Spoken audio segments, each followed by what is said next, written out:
We also light 3 special candles, and if you'll read along with us in the program. We light this candle to remind ourselves to treat all people kindly, because they are our brothers and sisters. We light this candle to remind ourselves to take good care of the earth, because it is our home. We light this candle to remind ourselves to live lives full of goodness and love, because that is how we will become the best men and women we can be. Thank you so much for being with us this morning. Kathy Mosier, who was meant to sing this morning, can't be with us. We're going to have a very, very special story this morning, told to us by Jonotan Young. Jonathan.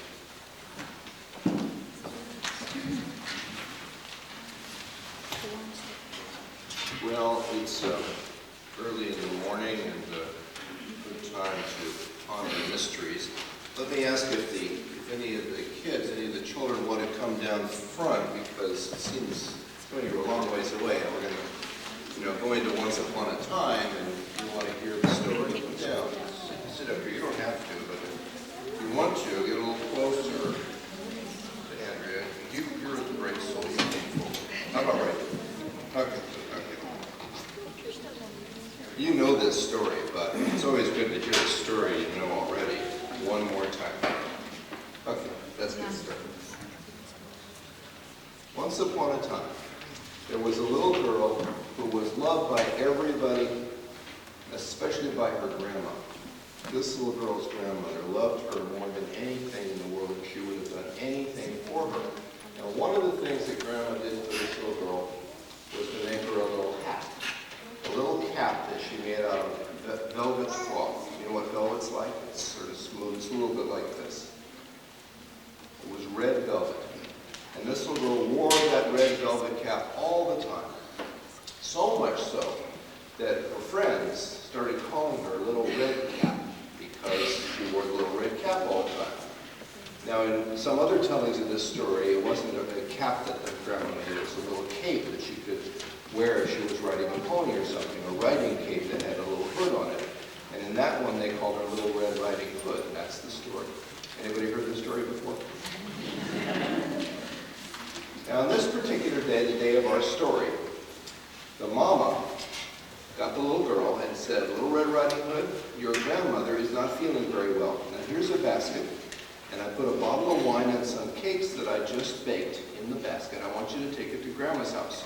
Now listen, on your way, don't dawdle around and don't wander around. Go straight to Grandma's house. And when you get there, don't poke your nose in all the corners.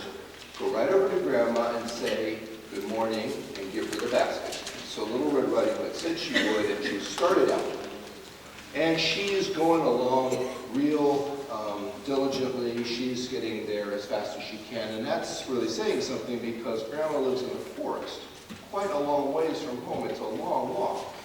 So Little Red Riding Hood is walking along kind of quickly, and as she enters the forest, a big wolf, almost as big as I am, stood in line right next to her and started walking along right with her.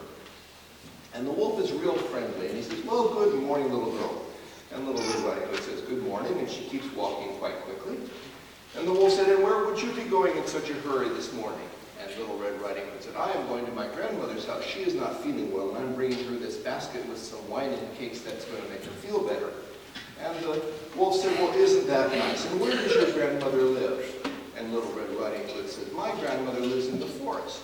Well, of course she does. Yes, that's why you're walking into the forest. And where in the forest does your grandmother live?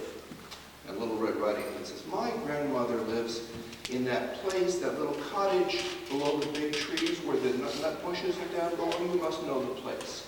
And the wolf says, indeed I do know the place. Very interesting. So that's where your grandmother lives. How nice.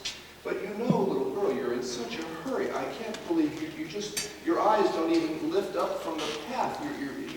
It's as if you were going to school or something. I mean, it's a beautiful day. Surely you can look around and see how pretty it is here in the forest. And Little Red Riding Hood, for the first time, looks around. And she sees off next to the path there's a beautiful meadow, and all the flowers are all in bloom out there.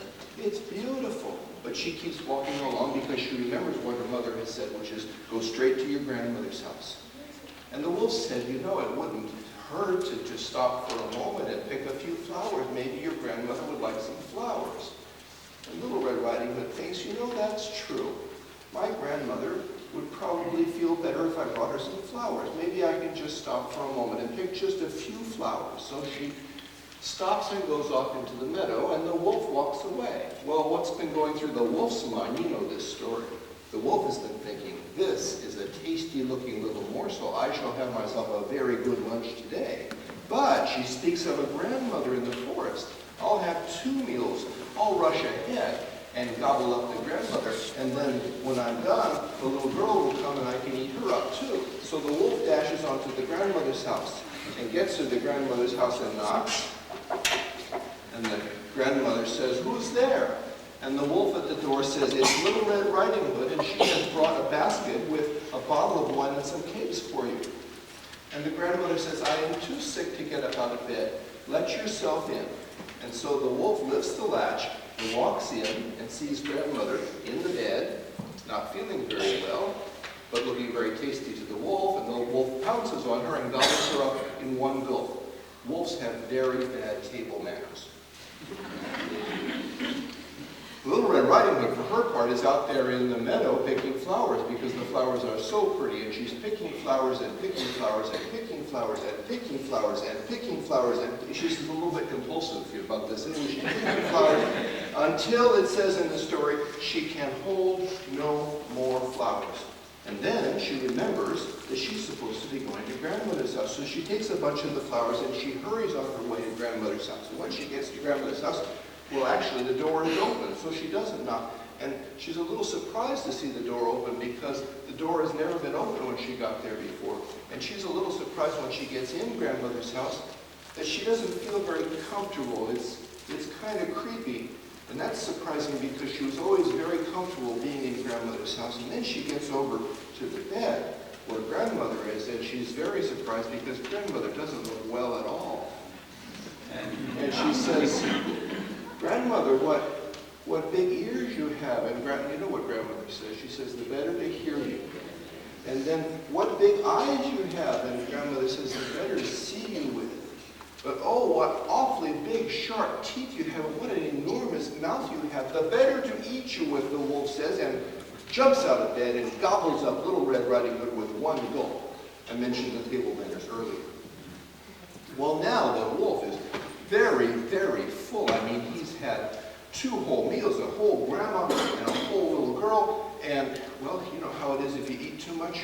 You get a little tired, and he's feeling a little sleepy. And, well, here's this bed that's not being used, and he thinks, well, what would it hurt? I'll take a little nap. And so the wolf gets back into grandmother's bed and goes back to sleep. And he starts snoring really loud, which is why he is a single wolf. And as it happens, there is a hunter passing by nearby, and he hears this loud, sort of horrible snoring in there, and he thinks, well, now that's strange. I've never seen the old woman's door open like that, and I've certainly never heard her snore like that. I'd better stop in and see if she's all right and see if she needs anything. And so the hunter goes into grandmother's house, and there's the wolf, sound asleep in grandmother's bed. The hunter gets his rifle and points it at the wolf and thinks, you old sinner, I've got you in my sights at last. And then the hunter thinks, wait now, the wolf clearly has taken care of the old woman. He's probably eaten her up. And knowing what bad table manners wolves have, he thought maybe the wolf gobbled her up in one gulp. Maybe the old woman's alive. If it just happened, I better cut open the wolf. Instead of shooting him, maybe I'll save the old woman. And so he gets out his knife and he cuts open the wolf, but he doesn't see an old woman. He sees a little red cap, a little girl's head, and he cuts a little more, and out pops Little Red Riding Hood, and she says, oh, thank you. It was so dark and scary inside that wolf. And the hunter cuts a little more, and now he sees the old woman and a little more, and helps out grandmother, who's a bit staggered by the whole thing, and has a bit of that wine that was in the basket, and feels a little better. Now the hunter thinks he will kill the wolf because cutting him open hasn't seemed to kill him. He's still snoring loudly, but Little Red Riding Hood has another idea. She said, you know, it was really scary being inside this wolf. I want to punish the wolf. She goes out into the garden and gets some rocks, some really big boulders, and comes in and starts putting them inside the wolf. And Grandma helps, and the hunter helps, and they fill the wolf all full of these big rocks. And then they sew up the wolf. And then they wake the wolf up. Now, I'm very impressed with how soundly the wolf has been sleeping. The wolf wakes up and sees the hunter with the rifle and is alarmed and jumps out of bed and, of course, is all full of rocks, and the rocks slam him to the ground and kill the wolf. And the hunter asks the old woman if he could have the skin, because he's a hunter. That's the kind of thing he needs. And so the old woman is very grateful for having had her life saved and says, sure. And so the hunter skins the wolf and cleans up after himself and takes the wolf's skin and leaves. And the old woman eats the rest of those cakes and drinks the wine and is feeling very well indeed. And Little Red Riding Hood says that if she ever has to go to grandmother's house again, she's not going to go off the path, and she's never going to talk to strangers again, especially wolves. And they lived happily ever after.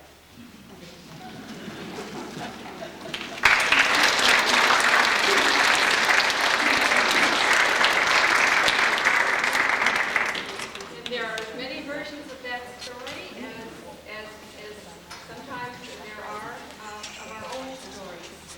And so I look forward to hearing more about the story itself.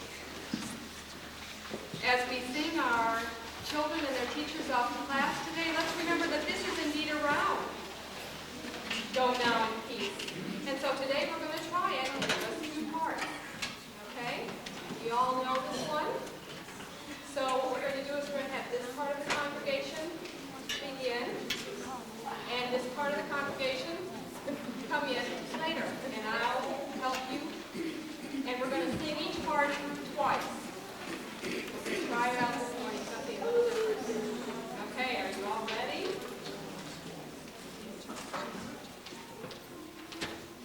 Go now in peace. Go now in peace. Go now in peace.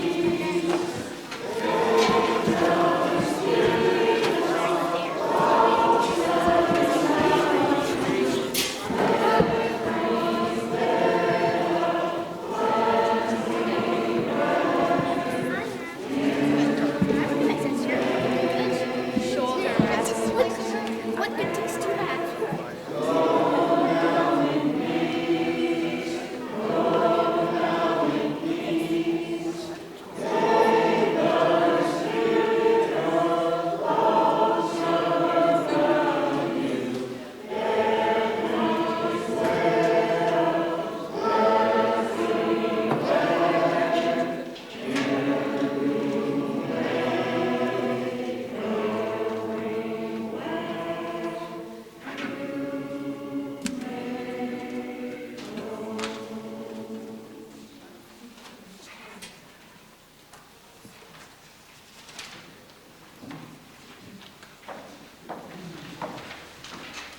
Good morning.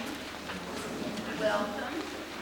My name is Ann House, and I'm on the Board of Trustees serving as secretary. You're all invited to join us for coffee after the session. Newcomers and visitors, please stop at the welcome table in the Great Hall to fill out a card in order to receive our informative twice-monthly newsletter and to ask any questions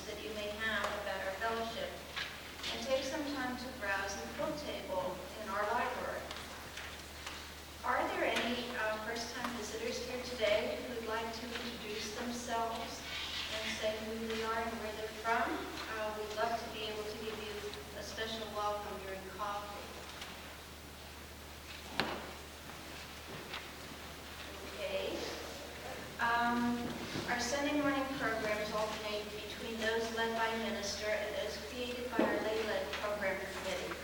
During our minister's sabbatical, these programs are supplied by one of the other UU congregations that participate in a special ministerial leaves program, either by the minister of that congregation or by its lay leadership.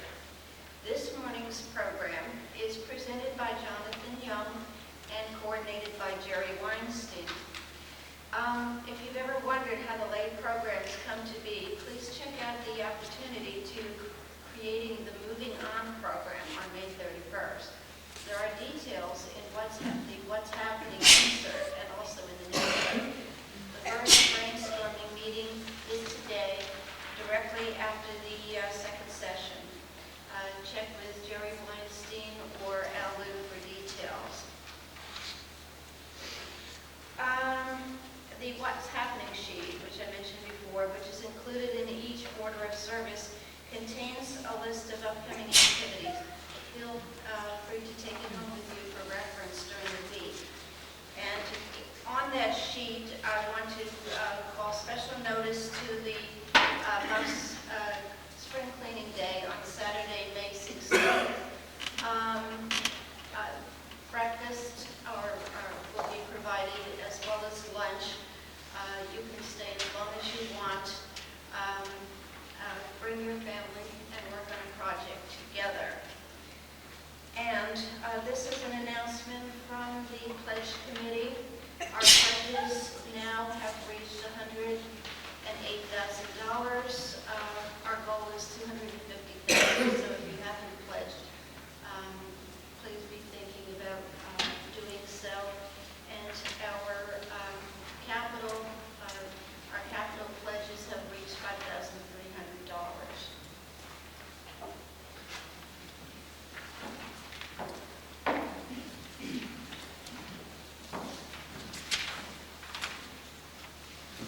Morning. We come together this morning from our separate worlds into this very sacred space that we share together. Over the next few minutes, I'd like to ask those of you who would like to share your joys and concerns with the rest of our fellowship. And actually, I'd like to start. During the earlier part of the program, I indicated that Kathy Mosier, who was meant to sing with us this morning, couldn't make the program. I also need to share with you that the reason for this is that her dear cat, her precious cat, was run over last night on the road. And so she was quite shaken up by that. So please be thinking about her. Is there anything else that people would like to share? Yes. I have both the joy and the concern. It was almost 20 years ago that I walked into the fellowship, and the first thing I did was I played the piano in the terrace room.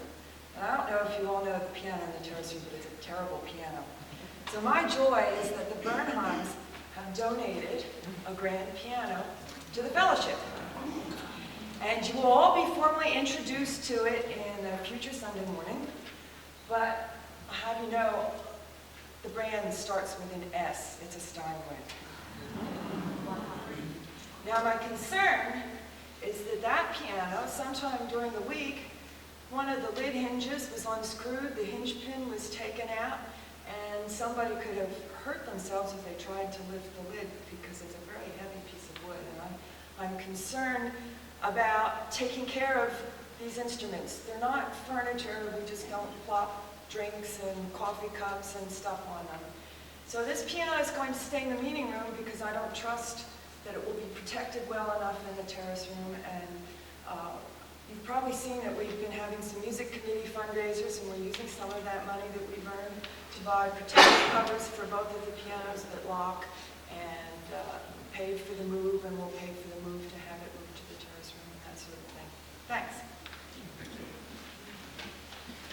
Anyone else? I enjoyed it. We had a wonderful jazz concert here last night, which was very here. And several people have told me they would like to make the trip sometime to Newtown, Pennsylvania on Sunday afternoon, where they hold tours regularly at the Temperance Hall. be interested in going along with us, please let me know. It was a wonderful evening last night. Thank you.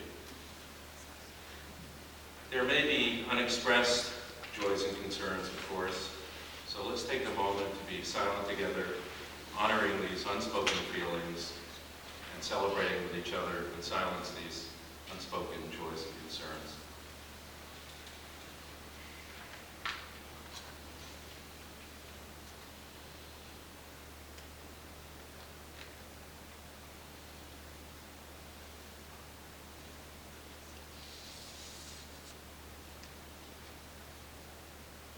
Blessed be. I'm especially pleased to introduce our speaker this morning, or reintroduce our speaker this morning. Jonotan Young, as we saw this morning, is a great storyteller. He's also a psychologist and a writer. And it's also important to point out that in addition to speaking to us this morning about the magic of mythic stories as topic, he's going to be conducting an adult RE workshop this afternoon at 1:30. There's more information about that in your what's happening. And there is room for more folks, so I would ask you to consider that for this afternoon. As we saw earlier on in the tale of Little Red Riding Hood, Jonotan's a talented storyteller. A little bit about Jonotan's background. He was also the founding curator of the Joseph Campbell Archives and Library, and he worked with Joseph Campbell for several years. And he has a new book out, Saga, which is about best new writings on mythology. Jonotan Young.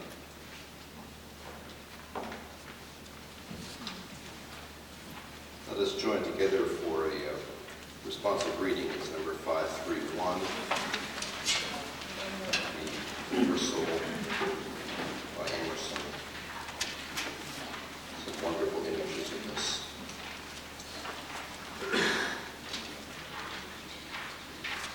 Let us learn the revelation of all nature and thought, that the highest dwells within us, that the sources of nature are in our own minds. As there is no screen or ceiling between our heads and the infinite heavens, so there is no bar or wall in the soul where being begat, cease, and God the cause begins. I am constrained every moment to acknowledge a higher origin for events than the will I call mine. There is the power in which we exist, and whose beatitude is accessible to us. Every moment when the individual feels invaded by it is memorable. It comes so lowly and simple. It comes to whosoever will put off what is foreign and proud. It comes as insight. It comes as serenity and grandeur. The soul's health consists in the fullness of its reception. But ever remember, the unique thoughts of his better and more universal self is new and unsearchable. Within us is the soul of the whole, the wise silence, the universal beauty to which every part and particle is equally related, the eternal one. When it breaks through our intellect, it is genius. When it breathes through our will, it is virtue. When it flows through our affections, it is love.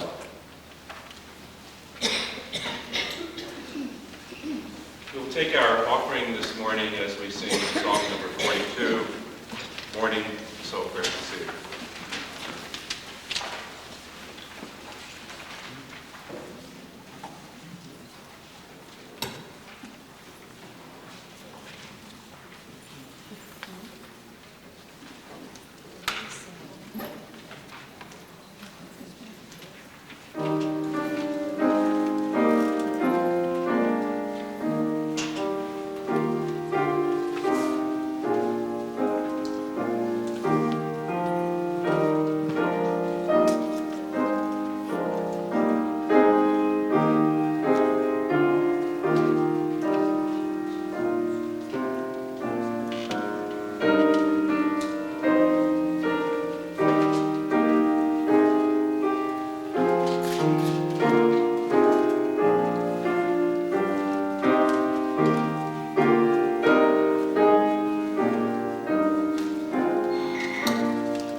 this little girl who had some kittens she wanted to sell.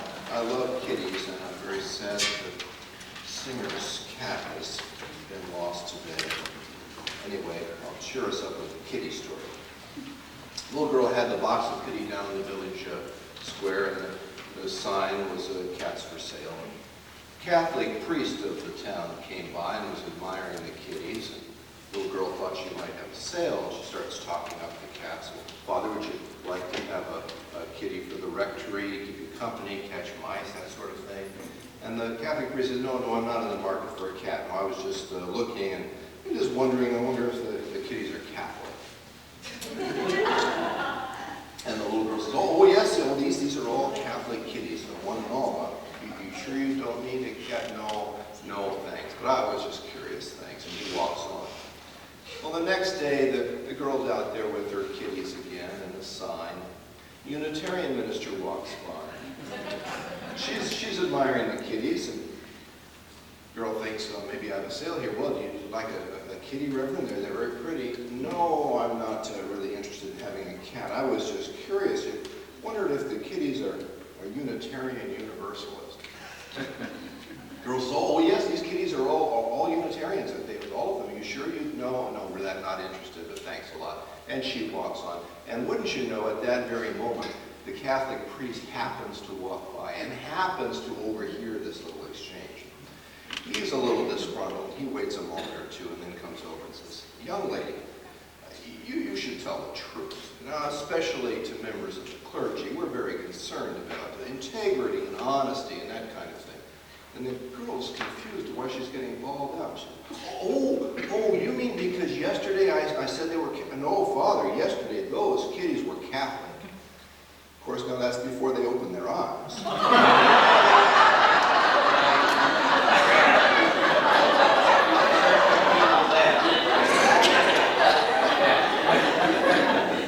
gotta pick on somebody. I just figure if you can't laugh at yourself, I'll make fun of other people.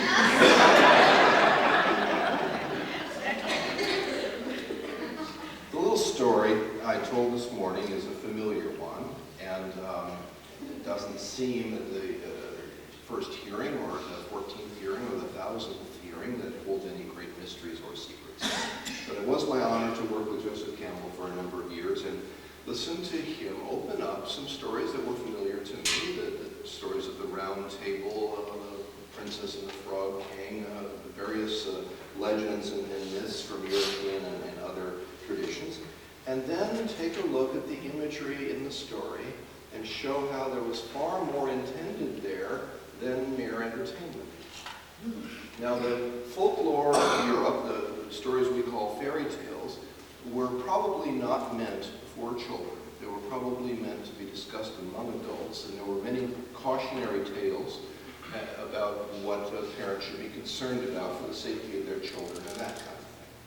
They were not told in school settings or in ceremonial settings. They were usually told in the home or the workplace. The home was usually the workplace, and so people would be sitting around doing their work, and one would tell a story.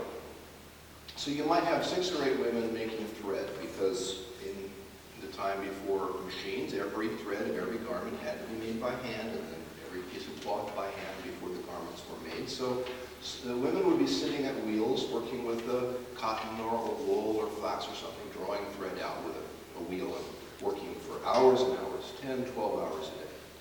So there'd be a circle, and one rocking at her wheel would be telling a story. Now, if you rock at a wheel and do a repetitive motion task and tell a story at the same time, you'll go into a trance. It's just too inductive. And so she's off into an altered state, and the story, of course, gets more and more magical, and it's getting enchanting, and animals can talk, and people can fly, and wonders can happen.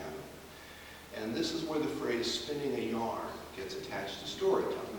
So without the aid of a wheel, I'm interested in the effects that the stories have on us, the most familiar stories, because we don't have to turn to the Vedas or the legends of Siberia or the sources of the oldest stories on the planet to get something of the mythic imagination that Joseph Campbell was writing about. about and talking about when he was interviewed by Bill Moyers. In this story, we have something happening to a young girl who wears a red garment. Now, red in a story is an initiatory color for girls. In a girl's initiation rite just before puberty all over the world, there's always some red talismanic object suggesting the coming of sexual maturity. So that hint, if you just get the color symbolism in the story is suggesting that might be involved.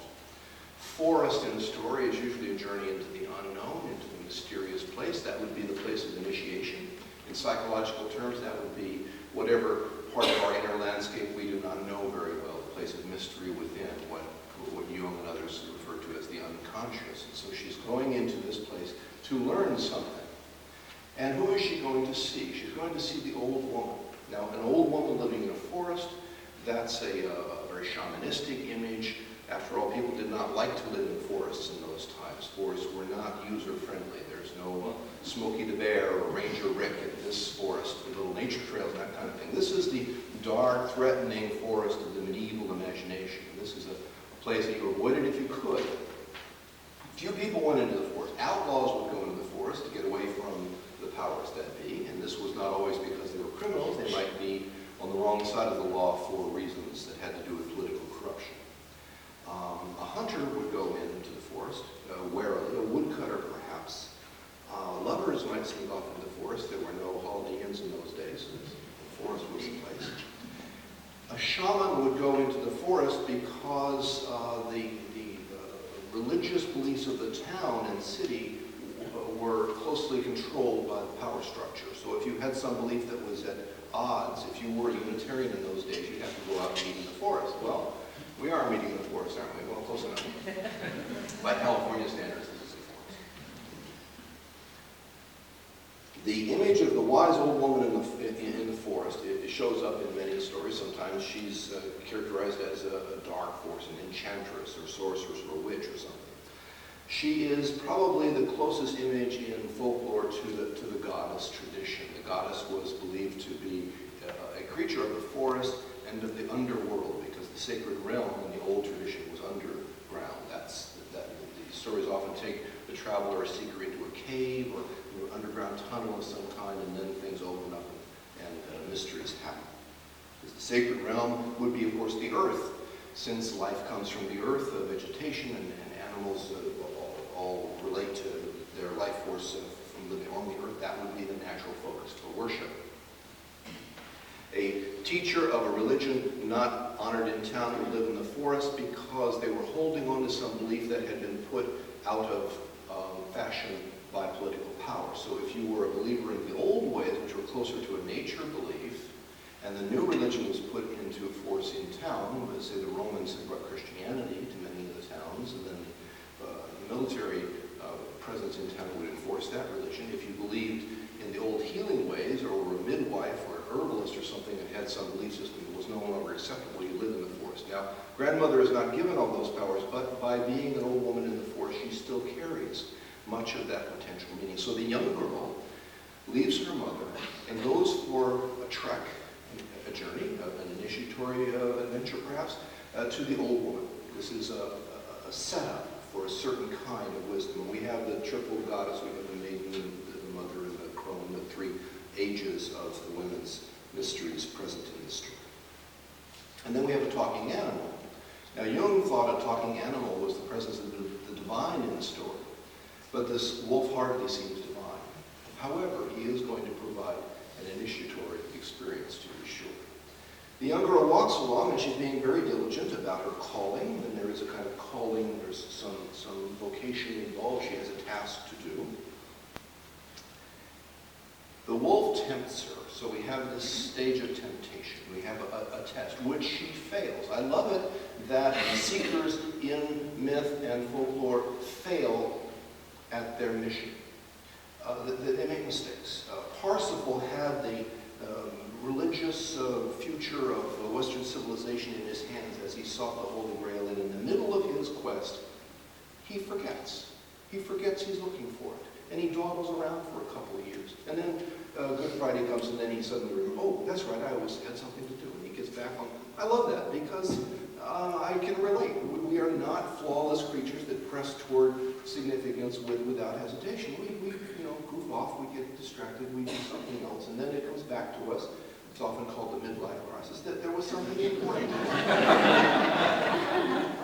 Joseph Campbell says that the midlife crisis is getting to the top of the ladder and realizing that it's leaning up against the wrong wall. So she dawdles off. She goes off into the meadow here and is picking flowers and thinking, oh, what a nice bunch of flowers. Anyway, she starts off, the actual word in the story is a nosegay. She's going to pick a nosegay of flowers. That's about 3 flowers. It's the tiniest little bunch you can make. She has cleverly incorporated, with the wolf's assistance, incorporated this distraction into her mission. She's really rationalizing it. She wants to play in the meadow. So she's saying, oh, grandmother needs some flowers. Well, grandmother didn't need flowers. The girl wanted to play. So she goes off and what happens when she gets off her mission?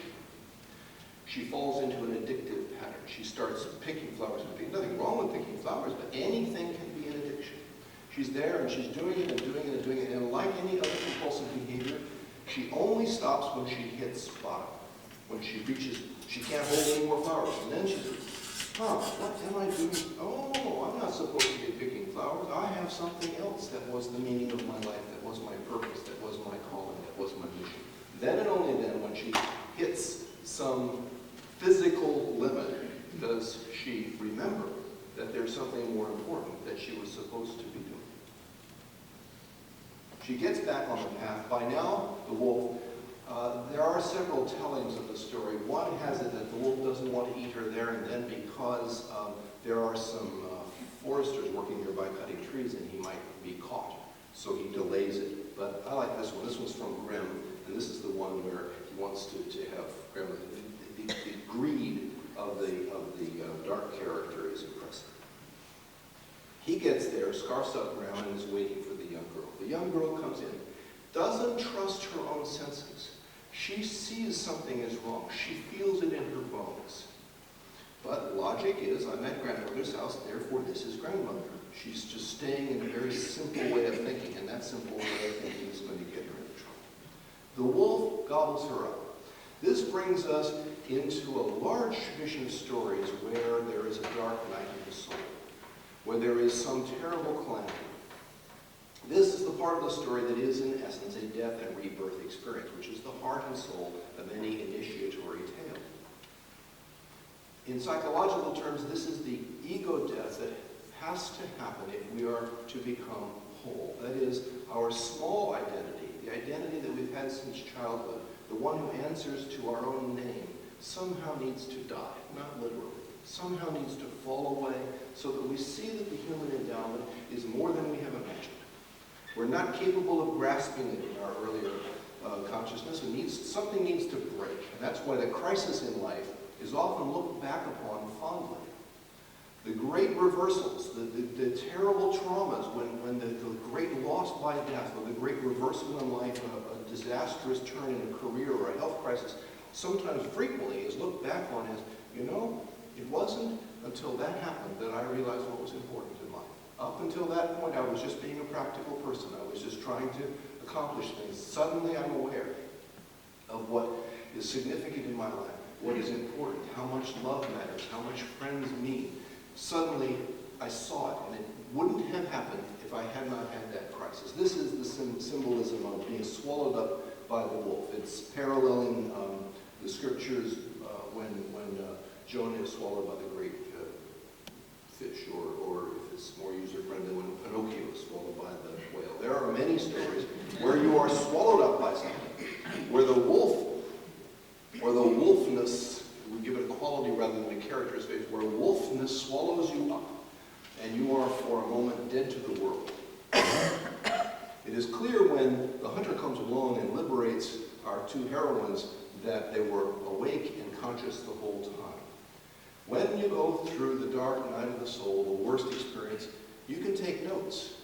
You're aware, usually immobilized by the trauma, but very often the journals and the diaries kept during that time are very useful reference material later when you forget what it was. What was that like? And you go back and you see the notes you took. Now the hunter, we're taking this story psychologically, so I would include everything in this story as part of the hearer or reader of the story. You are Little Red Riding Hood, you are the old woman, you are the mother, you are the forest, and you are the wolf. Some part, this is what Jung and Campbell would refer to as the shadow. This is the part of ourselves we're not getting along with. And if we're control freaks, and I won't take a poll, but some of us like to stay in control. The way that the control impulse relates to that which is troubling within is to put it aside, is to either deny it or marginalize it or keep it under control, but not to integrate, not too willing to accept the parts of ourselves that aren't too attractive, the wolfness within. And what happens if there's some element, some energy, some impulse, some aspect of a human being that is not included in the party is it gets mean. It struggles for attention. It becomes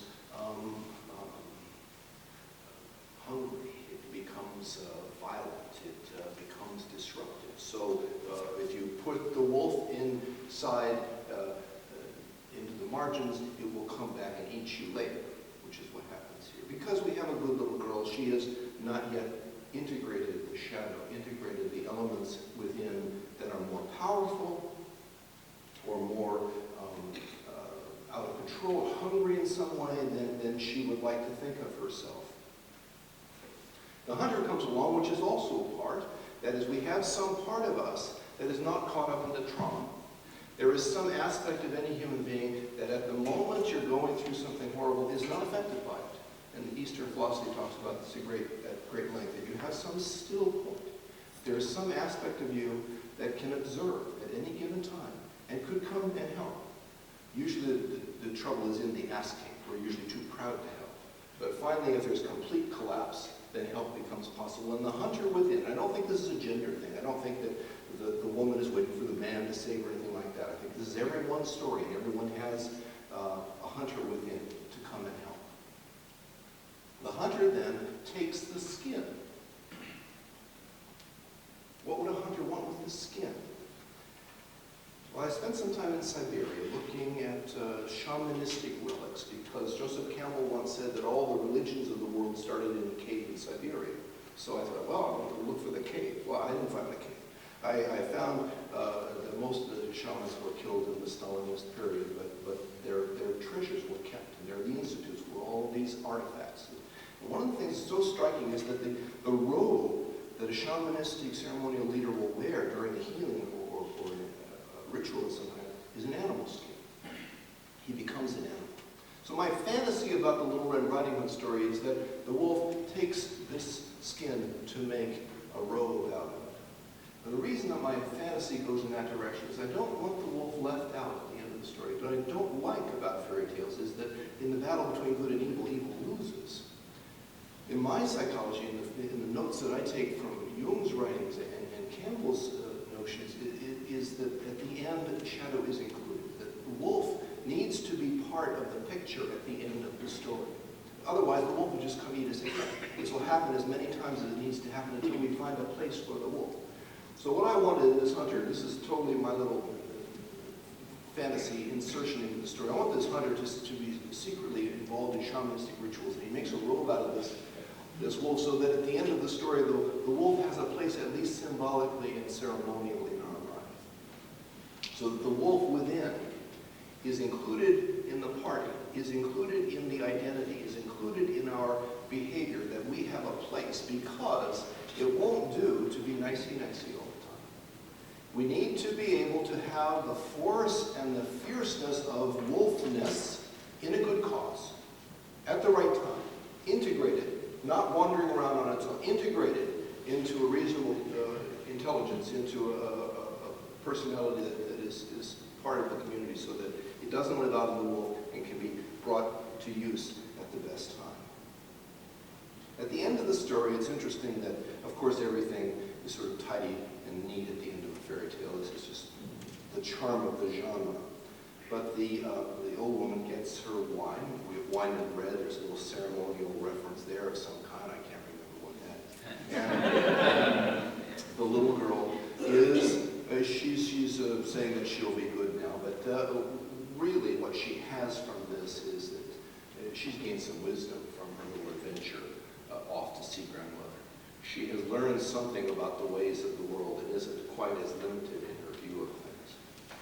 That's mostly what I have to say about this story. I want to say a word about this afternoon. I'm going to take a longer story. It'll take us back into the forest again. We'll have time for discussion because I have found that there are as many theories about these stories as there are variations on these stories.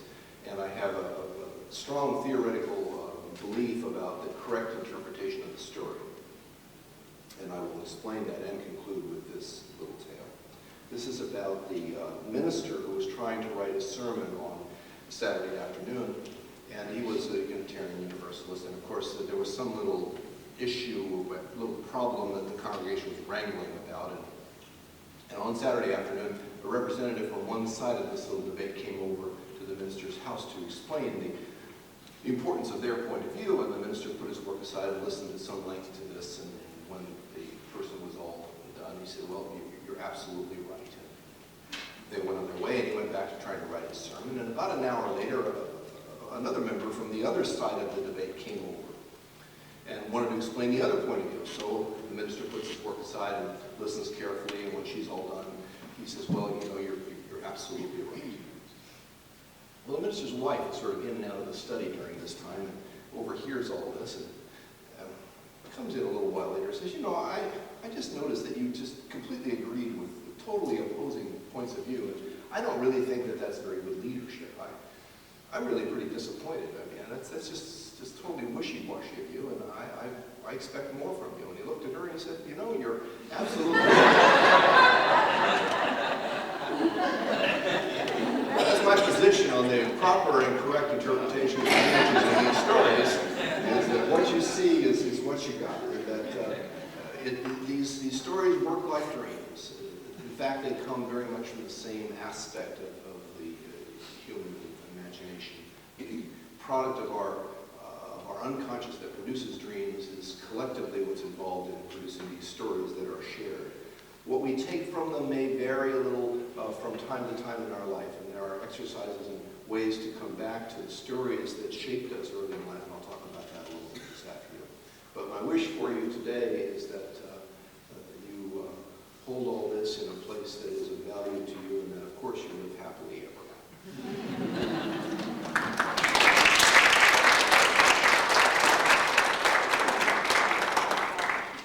Let us sing together number 318, We Would Be One.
Thank